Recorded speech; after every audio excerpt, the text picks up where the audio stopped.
Imagina por un instante que la muerte no es el final, sino apenas un parpadeo en la existencia del alma.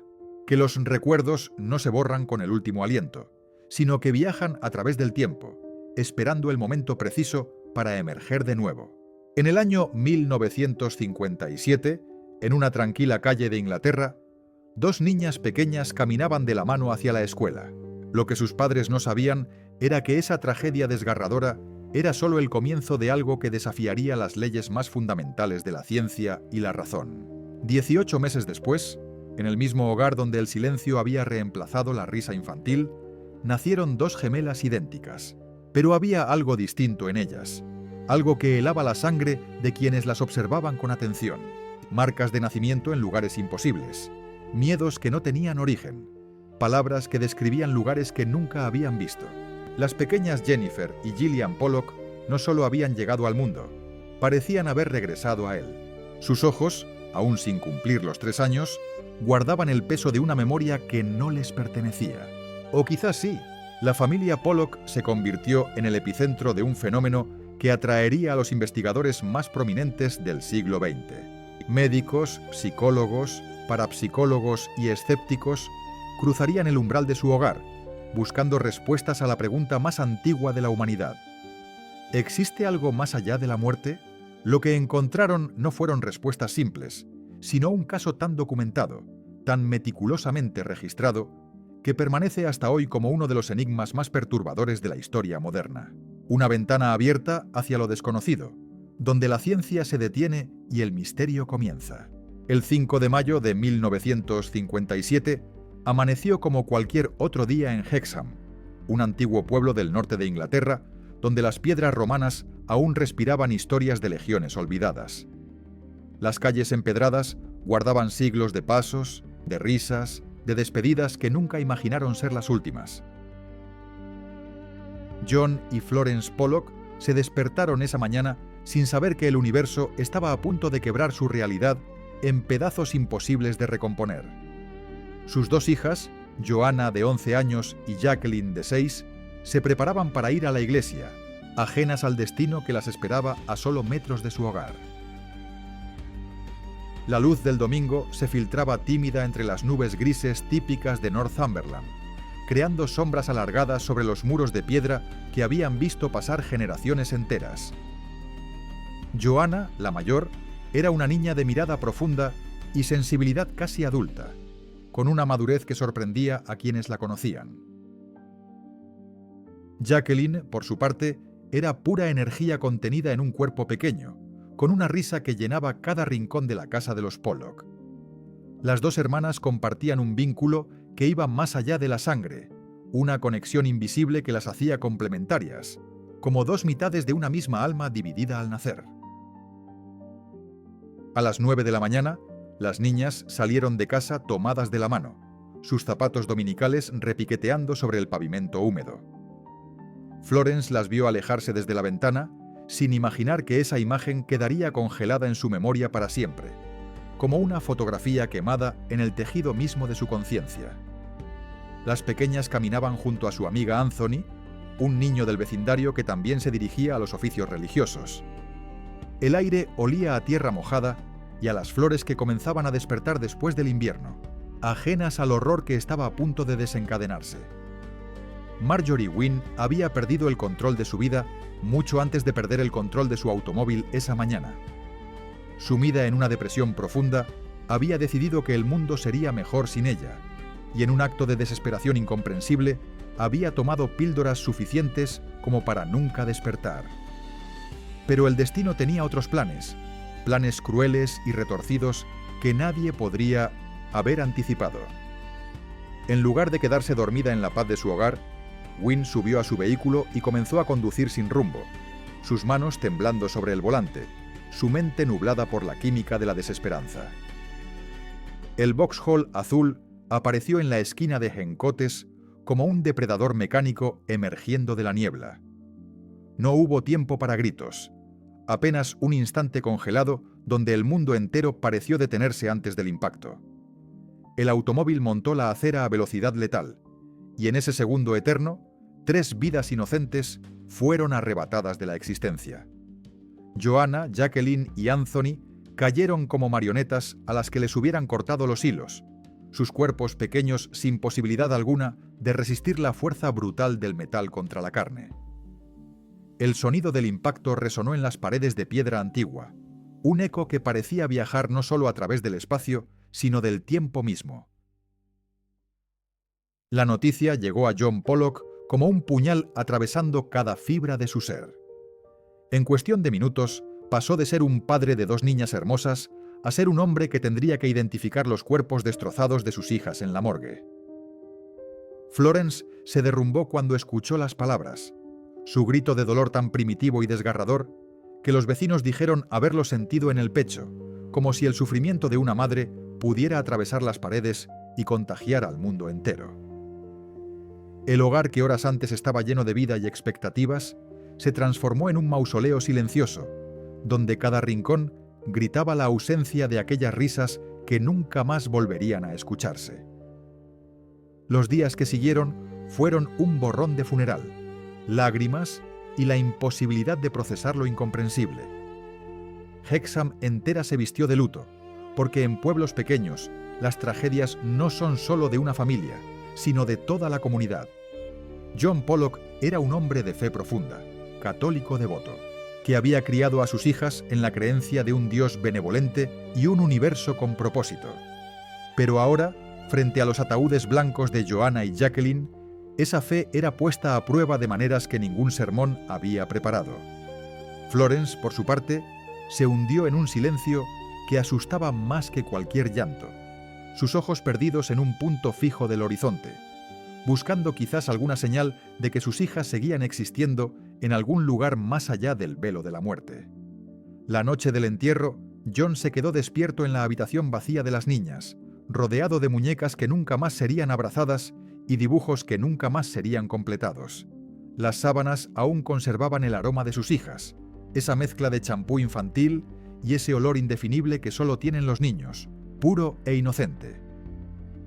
Fue entonces, en la oscuridad absoluta de ese cuarto, que resonaba con ausencia, cuando John hizo algo que cambiaría el curso de todo lo que vendría después. Cerró los ojos y habló en voz alta, no con la oración formal de la iglesia, sino con la desesperación cruda de un padre destrozado. Le pidió al universo, a Dios, a cualquier fuerza que pudiera estar escuchando, que le devolviera a sus hijas.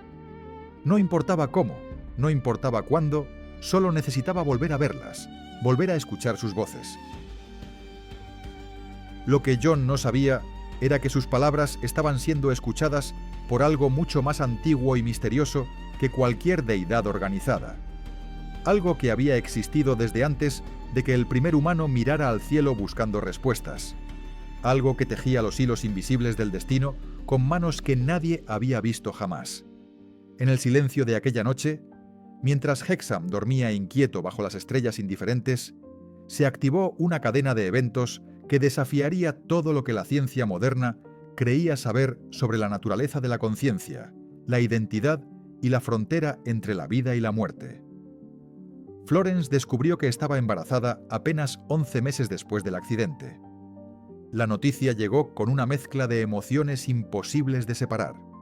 Alegría por la nueva vida, culpa por sentir esa alegría cuando sus hijas estaban muertas, esperanza de que quizás el dolor podría sanar, y terror de volver a amar algo que el universo podría arrebatarle en cualquier momento.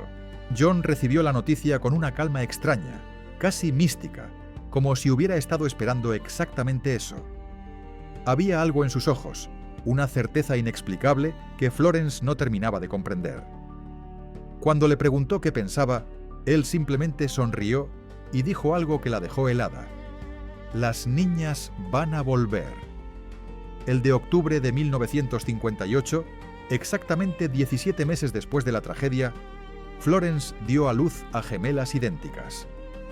Las enfermeras comentaron que era peculiar encontrar bebés tan parecidas, cada rasgo perfectamente especular, como si la naturaleza hubiera querido crear una sola alma y hubiera decidido dividirla en 2 cuerpos en el último momento. John sostuvo a las pequeñas en sus brazos y algo en su interior se estremeció, un reconocimiento que no podía explicar con palabras. Las llamaron Jennifer y Gillian, nombres nuevos para lo que él intuía eran almas muy, muy antiguas. Pero fue cuando las gemelas cumplieron 3 meses que Florence notó algo que haría que su sangre se enfriara. En la frente de Jennifer, justo encima del ojo derecho, había una marca de nacimiento pálida pero inconfundible, exactamente en el mismo lugar donde Jacqueline había tenido una cicatriz después de caerse de una bicicleta años atrás. Y Gillian, la otra gemela, tenía en su cadera izquierda una marca marrón distintiva, idéntica en forma y ubicación a una marca de nacimiento que Joanna había tenido desde que nació.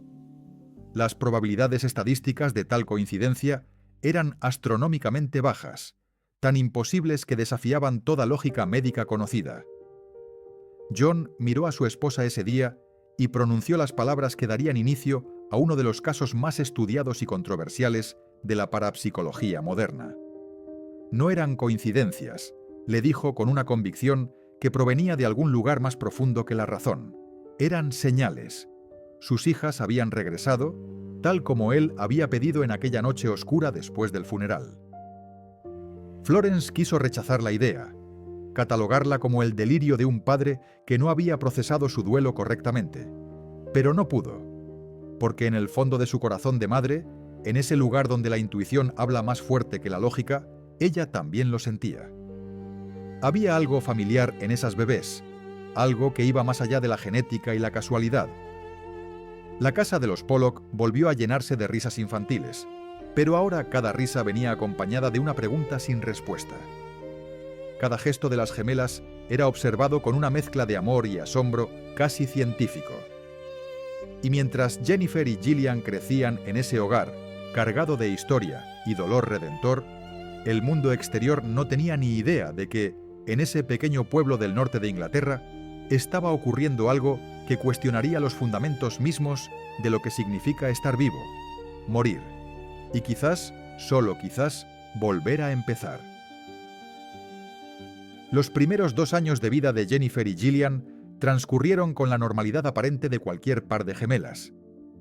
Lloraban cuando tenían hambre, reían cuando sus padres hacían muecas graciosas, dormían acurrucadas una contra la otra como si el simple contacto físico les recordara que no estaban solas en este mundo. Pero John Pollock observaba cada gesto con la intensidad de un científico ante un fenómeno inexplicable, buscando señales que confirmaran lo que su intuición le gritaba en el silencio de las noches sin sueño.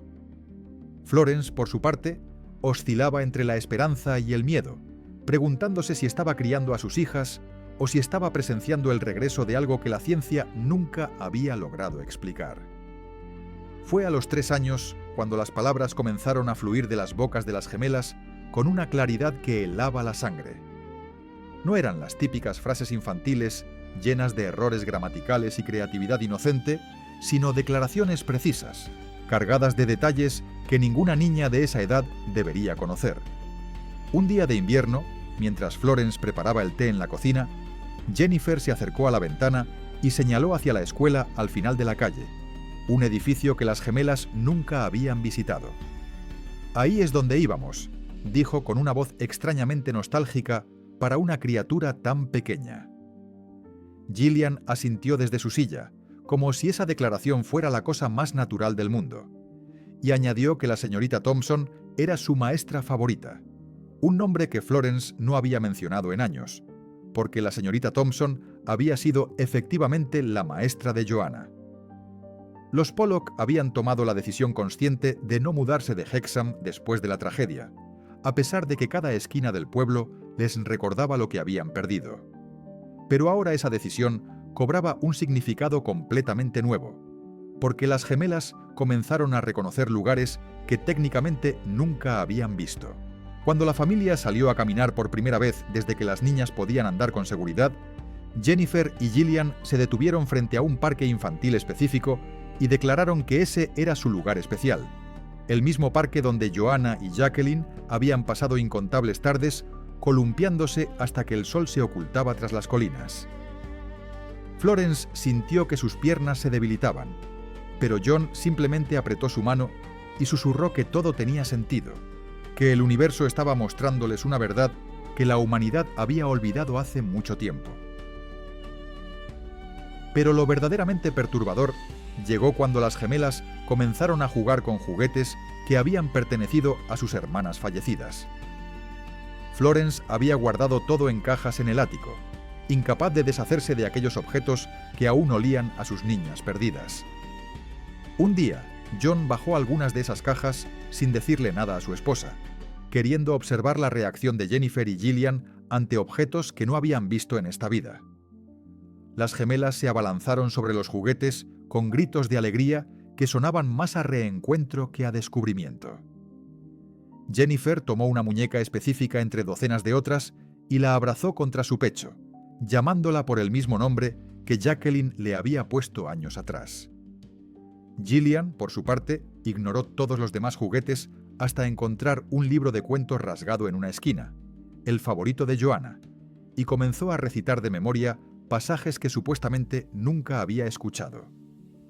Los vecinos empezaron a notar algo extraño en las niñas Pollock, aunque no podían precisar exactamente qué era. Había una cualidad en su mirada, una profundidad que no correspondía a su edad, como si miraran el mundo no con ojos de 3 años, sino con la sabiduría acumulada de una vida ya vivida.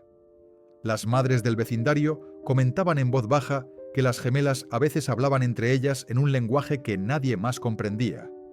No balbuceos infantiles, sino conversaciones complejas donde parecían compartir recuerdos de lugares y personas que ningún niño de su edad debería recordar.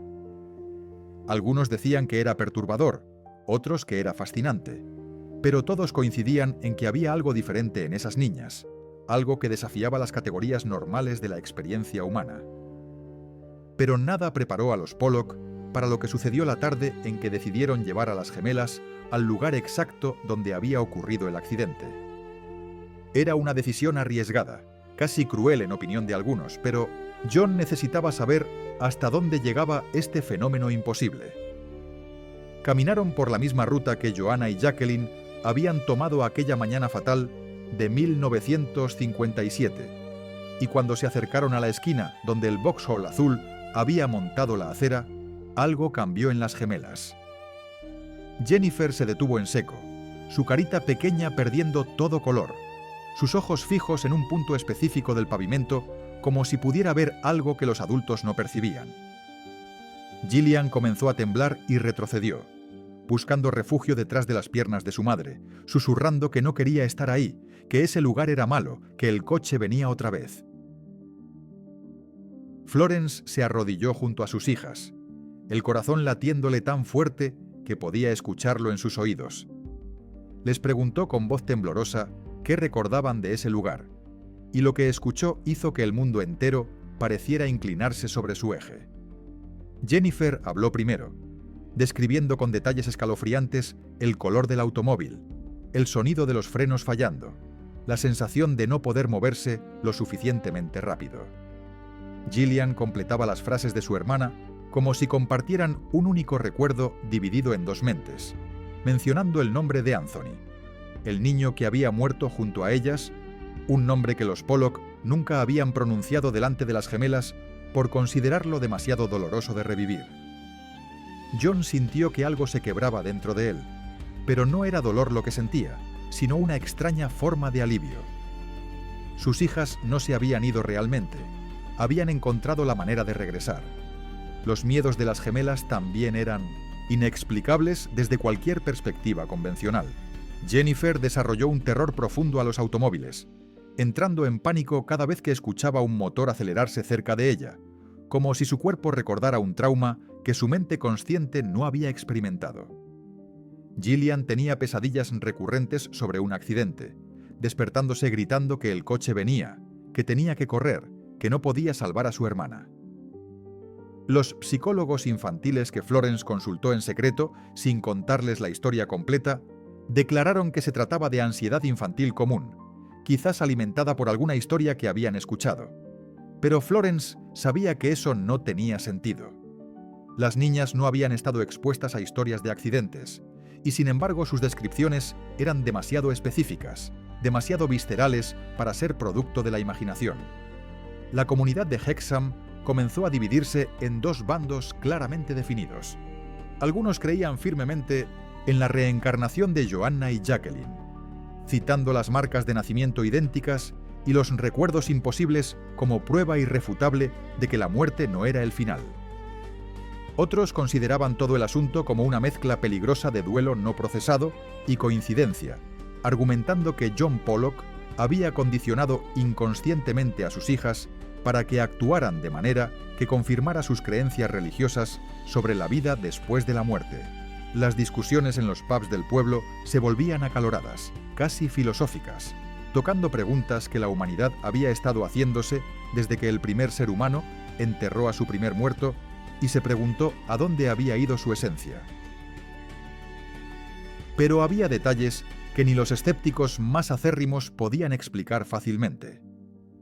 Las gemelas no solo recordaban eventos y lugares, sino que también reproducían dinámicas de personalidad que habían caracterizado a Joanna y Jacqueline. Gillian mostraba la misma sensibilidad artística y madurez emocional que había definido a Joanna, pasando horas dibujando con una concentración que parecía más allá de su edad. Jennifer, por su parte, exhibía la energía y el temperamento juguetón que habían sido distintivos de Jacqueline, incluso utilizando expresiones faciales y gestos que Florence reconocía de su hija fallecida. Era como si las almas hubieran traído consigo no solo recuerdos específicos, sino patrones completos de comportamiento, preferencias y formas de relacionarse con el mundo. Cuando las gemelas cumplieron 5 años, comenzaron a hacer preguntas que ningún padre está preparado para responder. Una noche, antes de dormir, Jennifer preguntó por qué había tenido que morir antes y si volvería a pasar. Gillian añadió que extrañaba ser mayor, que recordaba cómo se sentía tener 11 años y poder leer libros más difíciles. Florence se quedó sin palabras, mirando a esas niñas pequeñas que hablaban de la muerte y de vidas pasadas con la misma naturalidad con la que otros niños hablaban de sus dibujos animados favoritos. John las abrazó y les dijo algo que, de alguna manera, tenía más sentido que cualquier explicación científica. Algunas almas están tan conectadas que ni siquiera la muerte puede separarlas para siempre. Pero quizás el detalle más perturbador y a la vez más conmovedor era cómo las gemelas hablaban de sí mismas en relación con el pasado. No decían «hemos estado aquí antes» como si fueran observadores externos de otras vidas, sino «nosotras íbamos a esa escuela», «nosotras jugábamos en ese parque», como si su identidad actual fuera una continuación directa de las vidas de Joanna y Jacqueline. No, había separación en sus mentes entre quienes habían sido y quienes eran ahora. Todo formaba parte de un continuo ininterrumpido de conciencia que fluía a través del tiempo y la muerte como un río que encuentra nuevos cauces, pero nunca deja de ser el mismo río. La noticia del caso Pollock comenzó a filtrarse más allá de los límites de Hexham, atrayendo la atención de investigadores, periodistas y curiosos de todo el mundo. Algunos llegaban con cámaras y cuadernos, otros con escepticismo y métodos científicos, pero todos salían con más preguntas que respuestas. Y mientras el mundo exterior debatía sobre la autenticidad de los recuerdos de las gemelas, dentro de la casa de los Pollock ocurría algo mucho más simple y profundo. Una familia estaba sanando. John y Florence habían recuperado a sus hijas no de la manera que habían esperado, pero de una forma que desafiaba todo lo que creían saber sobre la naturaleza de la existencia. Y las gemelas crecían sabiendo que eran amadas no una vez, sino 2 veces, por la misma familia que las había perdido y las había encontrado de nuevo. En 1964, 7 años después del accidente que había arrebatado las vidas de Joanna y Jacqueline, un hombre llamado Ian Stevenson llegó a Hexham con una maleta llena de cuadernos y una mente abierta a lo imposible. Stevenson era profesor de psiquiatría en la Universidad de Virginia, pero su verdadera pasión residía en un campo que la academia consideraba peligrosamente cercano a la pseudociencia: el estudio de casos sugestivos de reencarnación. Había escuchado rumores sobre las gemelas Pollock, fragmentos de una historia tan extraordinaria que desafiaba todo lo que la ciencia occidental había establecido sobre la naturaleza de la conciencia y la identidad personal. Lo que Stevenson no sabía era que estaba a punto de documentar uno de los casos más detallados y perturbadores de su carrera, un caso que seguiría siendo estudiado y debatido décadas después de su muerte. La primera entrevista duró 5 horas continuas, durante las cuales John Pollock relató cada detalle con la precisión de un cronista obsesionado con preservar la verdad. Stevenson tomaba notas meticulosas, interrumpiendo ocasionalmente para pedir clarificaciones o para verificar fechas y lugares específicos. Florence se unió después, su voz quebrándose cuando describía el momento en que había visto las marcas de nacimiento de las gemelas por primera vez. Esa sensación de reconocimiento que había atravesado su cuerpo como una corriente eléctrica. Las gemelas, ahora de 6 años, jugaban en el jardín ajenas a la importancia de lo que estaba sucediendo dentro de la casa, sin saber que se estaban convirtiendo en protagonistas de un debate científico que trascendería generaciones. Stevenson observaba todo con esa mezcla peculiar de escepticismo profesional y fascinación genuina que caracterizaba su enfoque, buscando tanto las inconsistencias que pudieran desacreditar el caso como los detalles que lo hicieran innegable. Lo que más impresionó a Stevenson no fueron solo los recuerdos específicos que las gemelas habían mostrado, sino la correspondencia casi perfecta entre sus marcas de nacimiento y las lesiones que Joanna y Jacqueline habían tenido en vida. En su investigación previa, Stevenson había documentado múltiples casos donde niños con supuestos recuerdos de vidas pasadas también presentaban marcas de nacimiento que correspondían a heridas mortales o distintivas de las personas que afirmaban haber sido. Pero el caso Pollock ofrecía algo aún más extraordinario: 2 gemelas idénticas con marcas asimétricas que coincidían con 2 hermanas diferentes, una correlación que eliminaba la explicación genética simple. Jennifer tenía la marca en la frente donde Jacqueline había tenido su cicatriz, y Gillian la marca en la cadera donde Joanna había tenido la suya desde el nacimiento. Las probabilidades estadísticas de tal coincidencia eran tan infinitesimales que prácticamente equivalían a 0. Pero la comunidad científica se dividió de manera predecible cuando Stevenson comenzó a publicar sus hallazgos sobre el caso Pollock. Los escépticos argumentaban que todo podía explicarse mediante una combinación de sugestión parental, coincidencia estadística y la tendencia humana a encontrar patrones donde no los hay. Señalaban que John Pollock era un creyente ferviente en la reencarnación incluso antes del accidente, y que consciente o inconscientemente podría haber condicionado a sus hijas para que confirmaran sus creencias. Las marcas de nacimiento, decían, eran comunes en niños pequeños, y su similitud con lesiones previas era pura casualidad magnificada por padres desesperados por encontrar significado en la tragedia. Los psicólogos conductistas de la época eran particularmente duros, argumentando que el caso completo era un ejemplo perfecto de cómo el duelo no resuelto puede crear narrativas elaboradas para evitar enfrentar la finalidad de la muerte.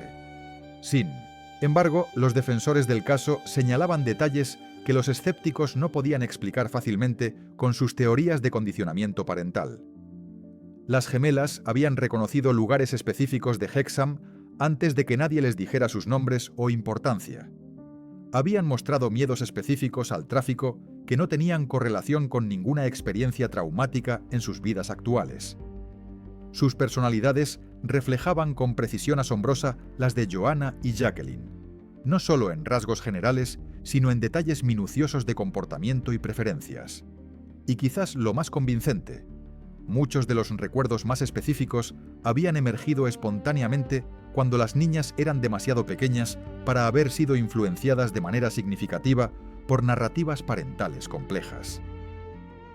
A los 3 años habían identificado correctamente juguetes que no habían visto en esta vida y lugares que técnicamente nunca habían visitado, todo antes de que su capacidad lingüística fuera lo suficientemente desarrollada como para haber absorbido historias detalladas sobre sus hermanas fallecidas. La religión organizada también entró en el debate, aunque de maneras curiosamente contradictorias.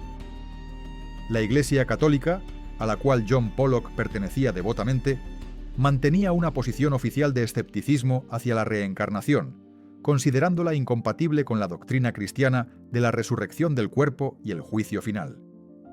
Sin embargo, algunas corrientes teológicas más progresistas argumentaban que la reencarnación no necesariamente contradecía las enseñanzas centrales del cristianismo, sino que quizás las complementaba de maneras que la interpretación tradicional había ignorado. Las filosofías orientales, por supuesto, veían el caso Pollock como una confirmación de lo que habían enseñado durante milenios, que el alma es eterna, que la muerte es apenas una transición, y que el apego kármico puede traer de regreso a 1800 las almas a los lugares y personas que amaron en vidas anteriores. A medida que las gemelas crecían, algo fascinante comenzó a suceder.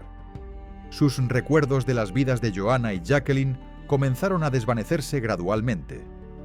Para cuando cumplieron 8 años, las referencias espontáneas a sus vidas anteriores se habían vuelto raras, y cuando llegaron a la adolescencia, esos recuerdos habían retrocedido hacia el trasfondo de su conciencia como sueños que se desvanecen con la luz del día. Algunos investigadores interpretaron esto como evidencia de que los recuerdos nunca habían sido reales, sino fantasías infantiles que desaparecen con la madurez. Pero otros, incluido el propio Stevenson, argumentaban que este patrón de olvido era en realidad consistente con otros casos documentados de memoria reencarnativa, donde los recuerdos de vidas pasadas parecen ser más accesibles durante los primeros años de vida, cuando la nueva personalidad aún no se ha consolidado completamente y las impresiones de la existencia anterior todavía resonan con fuerza en la psique.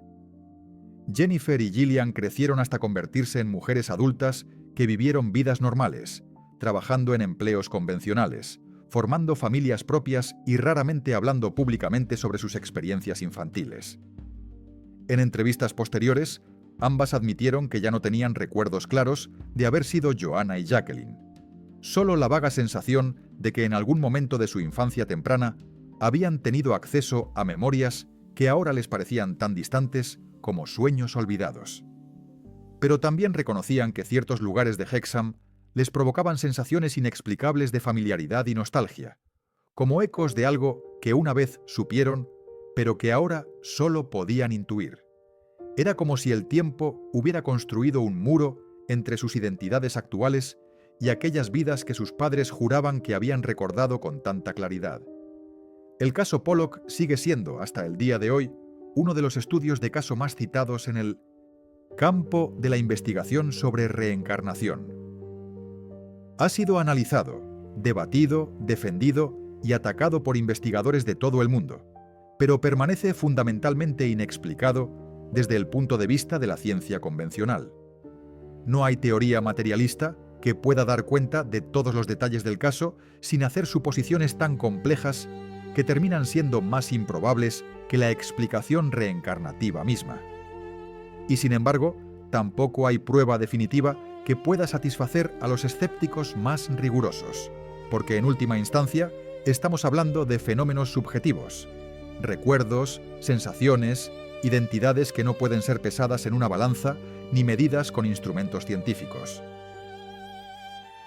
Lo que el caso Pollock realmente nos ofrece no son respuestas definitivas, sino preguntas que penetran hasta el corazón mismo de lo que significa ser humano. Si las gemelas realmente recordaban vidas anteriores, entonces, ¿qué es lo que constituye nuestra identidad? ¿Es acaso algo fijo y permanente que sobrevive a la muerte? ¿O es un proceso fluido que se reconstruye en cada nueva vida? Y si la conciencia puede transferirse de un cuerpo a otro, entonces, ¿dónde reside realmente? ¿En el cerebro físico que se descompone con la muerte? ¿O en alguna dimensión no material que la ciencia actual ni siquiera puede detectar? Estas preguntas no son meramente académicas. Tocan los miedos y esperanzas más profundos de la humanidad sobre nuestro propio destino después de que el corazón deje de latir. John Pollock vivió hasta los 82 años, falleciendo en el 2007 sin nunca haber dudado de que sus hijas habían regresado a él tal como había pedido en aquella noche oscura, después del funeral. Florence le sobrevivió varios años más, y en sus últimas entrevistas habló con una serenidad casi mística sobre cómo el caso había transformado su comprensión de la muerte. Ya no la temía, decía, porque había visto con sus propios ojos que el amor es más fuerte que la tumba, que las conexiones profundas entre almas no se rompen con el último aliento, sino que encuentran maneras de renovarse en formas que desafían nuestra comprensión limitada del tiempo y el espacio. Y así, el caso de las gemelas Pollock permanece como un faro en la oscuridad, iluminando una posibilidad que la mayoría de la humanidad anhela secretamente, pero que la ciencia moderna se niega a considerar seriamente. Quizás nunca sabremos con certeza absoluta si Jennifer y Gillian fueron realmente Joanna y Jacqueline regresando de la muerte. Pero lo que sí sabemos es que su historia ha dado esperanza a millones de personas que han perdido a seres queridos, que se preguntan si el adiós es realmente para siempre o si en algún lugar más allá del velo de lo visible, las almas que se aman están destinadas a encontrarse una y otra vez. Si esta historia te ha tocado de alguna manera, si has experimentado sensaciones de haber vivido antes, sueños que parecían más reales que la vigilia, o si simplemente te preguntas qué hay más allá de este breve momento que llamamos vida, te invitamos a reflexionar y compartir. Deja tus pensamientos en los comentarios. Cuéntanos si has tenido experiencias que desafíen la explicación convencional o simplemente comparte qué significa para ti la posibilidad de que la conciencia sea eterna. Suscríbete si deseas explorar más misterios que habitan en la frontera entre lo conocido y lo inexplicable. Y recuerda que las preguntas más profundas no siempre tienen respuestas simples, pero hacerlas es lo que nos hace verdaderamente humanos.